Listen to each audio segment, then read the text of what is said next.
Welcome to the Slop Farm. Enjoy the video. You start by confirming network access and a recovery contact. This prevents lockouts during verification. Once connected, unlock your Redmi and go directly to Settings, then Accounts. Tap Add Account and choose Google. You do this now because the phone manages accounts centrally, which simplifies sync and backup. When prompted, choose Create Account instead of Sign in if you don't have one. Make sure to pick personal or business depending on your intended use. Then proceed to the next screen.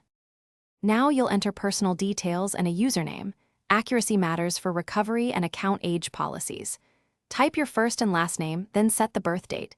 Google may restrict features for underage accounts. Next, pick a Gmail address. If your preferred name is taken, add numbers or dots but avoid sensitive digits. Create a strong password using letters, numbers, and symbols and confirm it.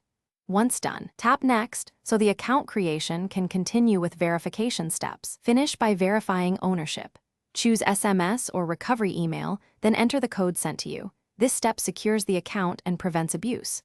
After verification, review Google's privacy and personalization prompts, toggle what you want to sync, and enable backup to save contacts and photos automatically.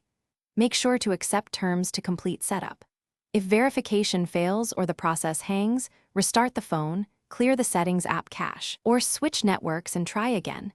That usually resolves common errors. Thanks for watching.